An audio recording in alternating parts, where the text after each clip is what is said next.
Bismillahirrahmanirrahim. Assalamualaikum warahmatullahi wabarakatuh.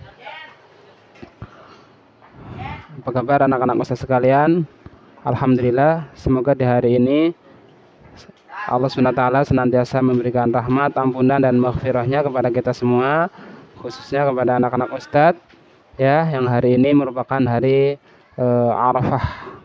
Hari ini adalah tanggal 9 Zulhijjah 1442 Hijriah ya, bertepatan dengan tanggal 19 Juli 2021.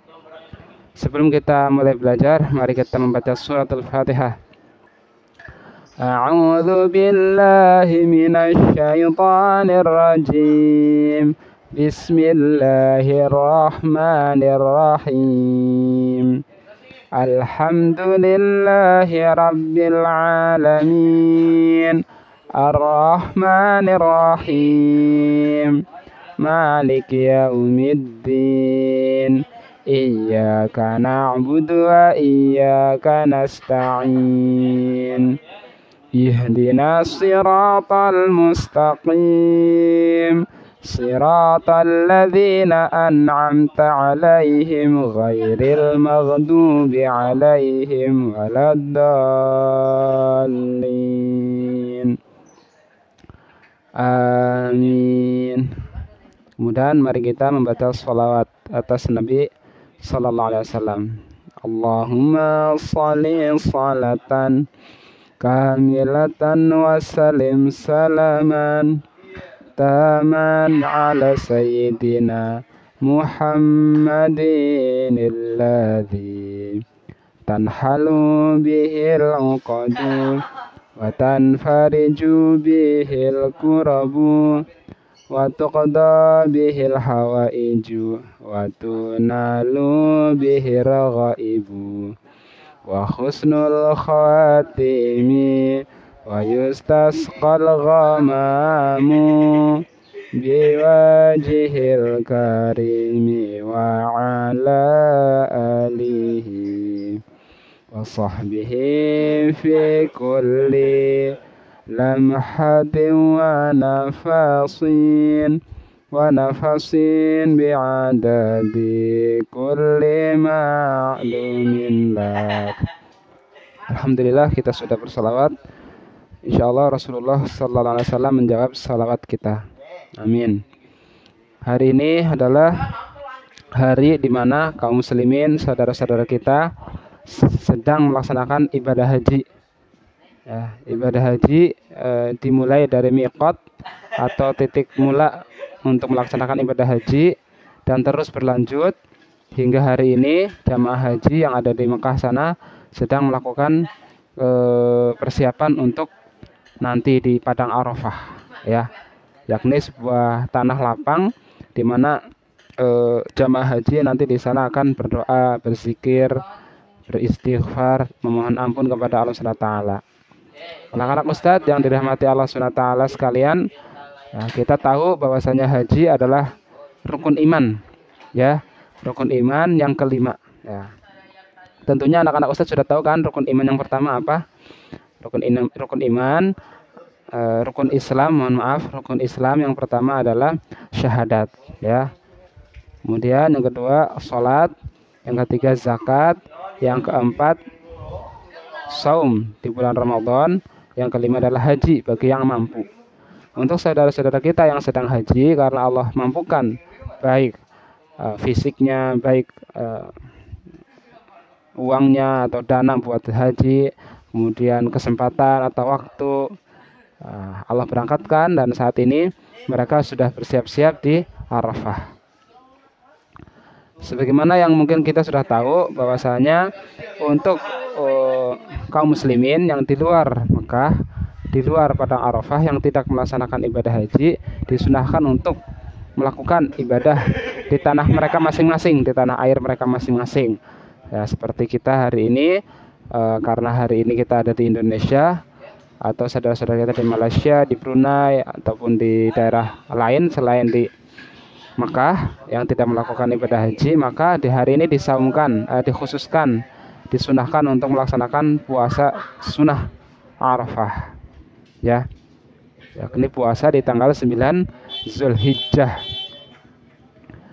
Adapun puasa Arafah ini ya, ini banyak keutamaan dan kemuliaannya. Ya, semoga kita semua bisa melaksanakan puasa Arafah. Bahkan para ulama sudah memperbolehkan atau sudah memfatwakan puasa sejak tanggal 1. Nah, sejak tanggal 1 Zulhijjah sudah diperbolehkan puasa. Nah, kalau kita mampu silahkan bisa dari tanggal 1 kemarin, tanggal 2 sampai tanggal 9 hari ini. Kalaupun kita tidak bisa laksanakan karena mungkin sedang safar atau satu dan lain hal, mari jangan ditinggalkan semuanya. Minimal kita puasa sehari di bulan Zulhijjah. Nah, terkhusus untuk hari ini, hari Senin, ya kita khususkan untuk puasa. Bisa antum puasa Zulhijjah sekaligus puasa hari Senin karena bertepatan dengan hari Senin. Tuh, ya. Emang apa fadilahnya Ustadz puasa hari Arafah? Nah, fadilahnya adalah diampuni dosa-dosanya.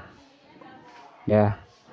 Kemudian hari esoknya tanggal 10 Zulhijjah adalah hari di mana jamaah haji yang ada di Mekah itu melakukan lempar jumroh, ya, lempar batu kecil-kecil atau kerikil kepada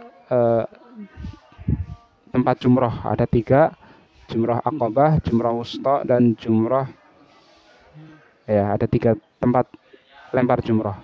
Sedangkan untuk umat Islam di luar aktivitas jamaah haji, yakni orang-orang yang tidak ikut jamaah haji, tidak ikut melaksanakan ibadah haji, maka ibadahnya adalah apa? Dengan sholat Idul Adha.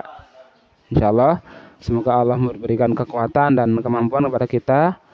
Semoga masjid-masjid di dekat kita atau di lapangan tempat tinggal kita berada dilaksanakan sholat Idul Adha. Silahkan hadiri sholat Idul Adha di tempat antum, ya, untuk menyemarakan ibadah Idul Adha besok, ya.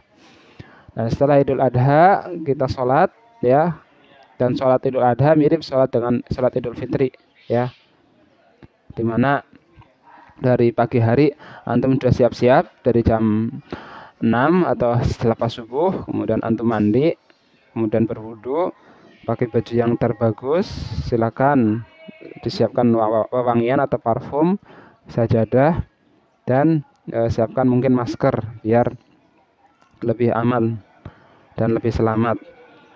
Ya, silakan antum datangi tempat sholat Idul Adha. Nah, kemudian sholat Idul Adha di sana sebagaimana antum sholat Idul Fitri. Ada berapa rakaat sholat Idul Adha? Ada 2 rakaat. Ya, yang pertama takbiratul ihram, ya, niat takbiratul ihram Allahu Akbar. Kemudian setelah takbiratul ihram takbir lagi Allahu Akbar. Subhanallah alhamdulillah wala ilaha illallah wallahu akbar. Takbir lagi Allahu Akbar. Subhanallah, baca tasbih subhanallah alhamdulillah wala ilaha illallah wallahu akbar.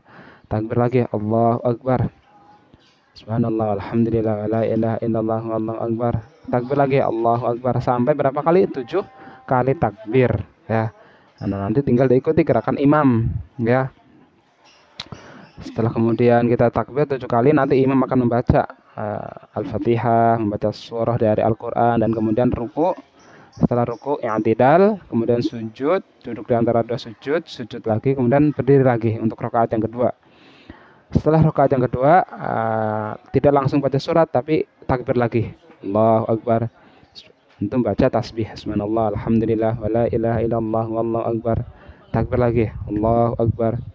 Baca tasbih lagi subhanallah alhamdulillah wala ilaha illallah wallahu akbar sampai 5 kali takbir. Baru setelah selesai 5 kali takbir, takbiratul ihram itu imam baca surah, yakni surah Al-Fatihah, dan kemudian surah dari Al-Quran. Nah, antum ikuti, ya.